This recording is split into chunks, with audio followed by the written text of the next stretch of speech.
Assalamualaikum warahmatullahi wabarakatuh. Halo, selamat pagi. Apa kabar semuanya? Semoga sekalian semua sehat selalu dan dalam lindungan Allah Subhanahu wa taala. Amin. Oh ya, gimana nih puasanya? Ayo, udah ada yang bolong belum? Nah, semoga puasa kalian lancar sampai hari H, yaitu hari Idul Fitri. Nah, sebelumnya perkenalkan dulu nih. Nah, nama saya Wahyu Karmenita, saya mahasiswi Universitas Semarang dengan program studi Ilmu Komunikasi. Nah, tujuan saya record pada hari ini yaitu untuk mempresentasikan makalah saya dengan mata kuliah Pendidikan Agama Islam dengan dosen pengampu yaitu yang terhormat Bapak Dia. Nah, pada pembahasan kali ini yang akan kita bahas yaitu manusia sebagai Abdullah. Jangan lupa ditonton. Pertama-tama saya ucapkan rasa syukur kehadirat Allah Subhanahu wa taala yang dimana berkat rahmat dan karunia-Nya saya dapat menyelesaikan tugas makalah ini dengan tepat waktu. Tak lupa juga saya ucapkan terima kasih kepada Bapak Dria selaku dosen pengampu mata kuliah Pendidikan Agama Islam yang sudah memberi bimbingan serta memberi bekal materi. Tak lupa saya ucapkan terima kasih kepada rekan-rekan saya yang sudah memberi support saya dalam menyelesaikan makalah ini, sehingga saya dapat mempresentasikan makalah ini.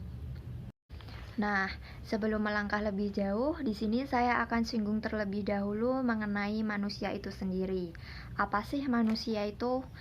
Nah, pada dasarnya manusia adalah makhluk budaya yang dimana manusia harus membudidayakan dirinya sendiri. Manusia diciptakan oleh Allah Subhanahu wa taala berasal dari saripati tanah. Kemudian saripati itu dijadikan sebagai air mani dan kemudian dijadikan segumpal darah dan dijadikan segumpal daging. Kemudian daging tersebut dijadikan tulang belulang dan tulang belulang itu dibungkus dengan daging. Dan kemudian dijadikannya makhluk.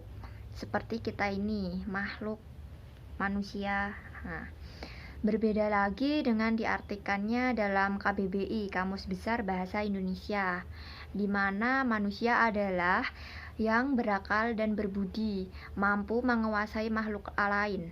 Menurut pengertian tersebut, bahwa manusia makhluk Allah yang diberi potensi berupa akal dan juga naluri, akal dan moral yang mampu membedakan hal yang baik dan juga hal yang buruk.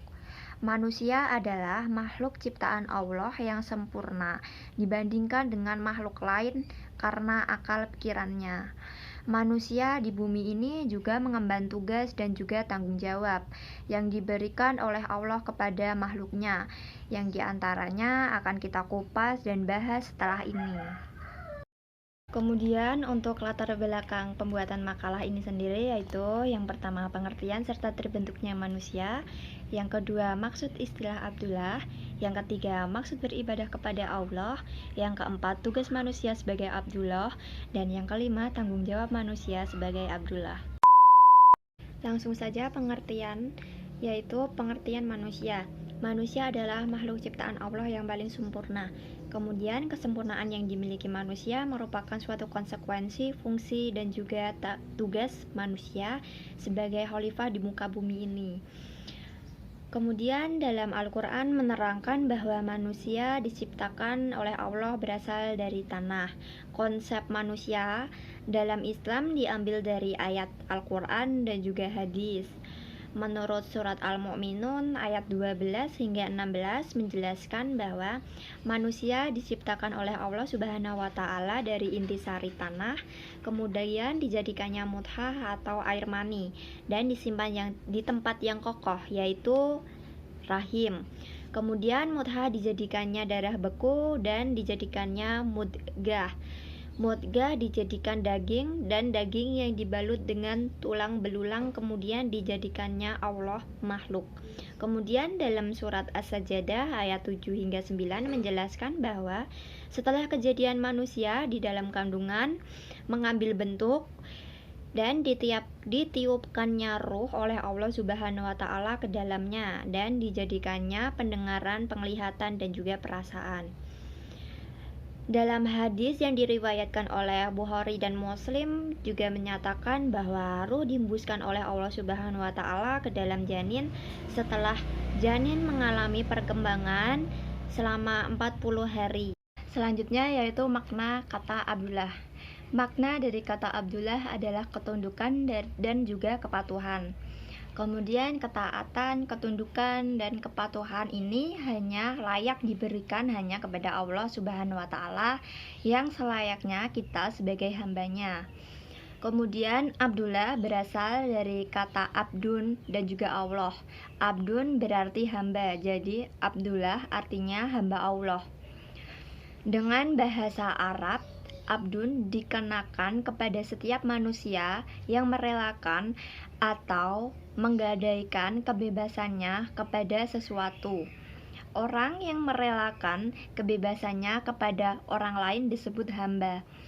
Nah, dengan demikian Abdullah berarti orang yang rela hati dengan menyerahkan kebebasannya kepada Allah, sehingga ia disebut sebagai hamba Allah.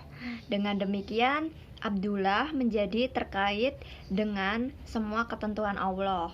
Langsung saja pada pembahasan mengenai beribadah kepada Allah.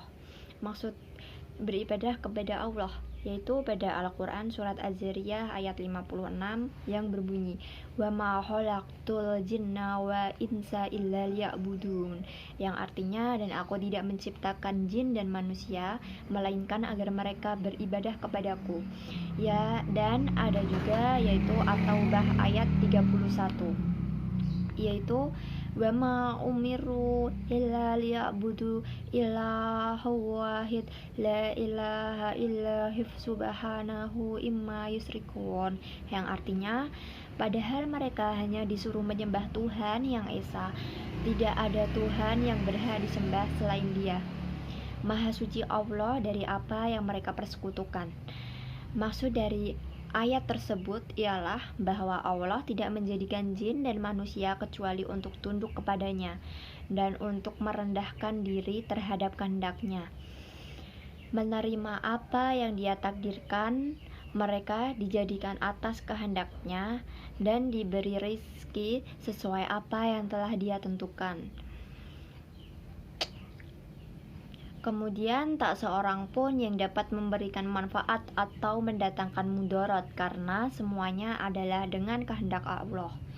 Ayat tersebut menguatkan perintah mengingat Allah Subhanahu wa Ta'ala dan memerintahkan manusia agar melakukan ibadah kepada Allah Subhanahu wa Ta'ala. Manusia tidak begitu saja diberikan kemuliaan oleh Allah Subhanahu wa Ta'ala, melainkan menurut adanya syarat, yakni beribadah.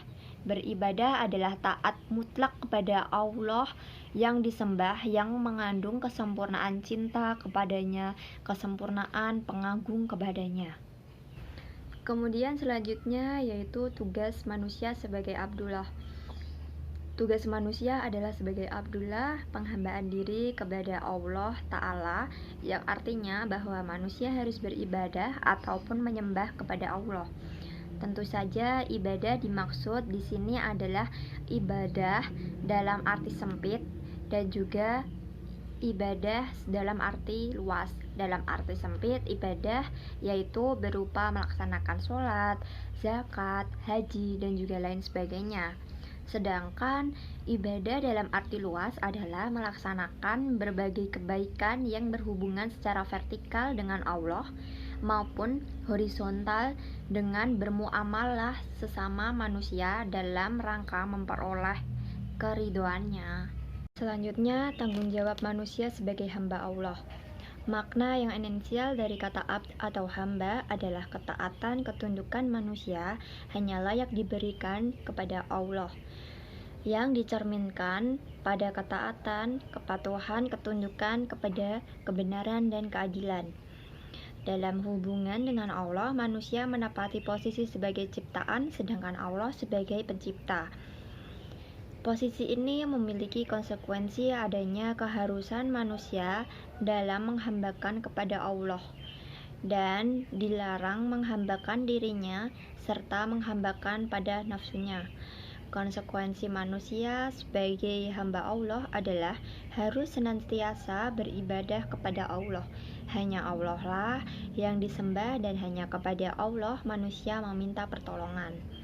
Seorang hamba Allah dan yang mempunyai tanggung jawab terhadap keluarga merupakan lanjutan dari tanggung jawab terhadap dirinya sendiri, karena memelihara diri sendiri berkaitan dengan perintah memelihara keluarga.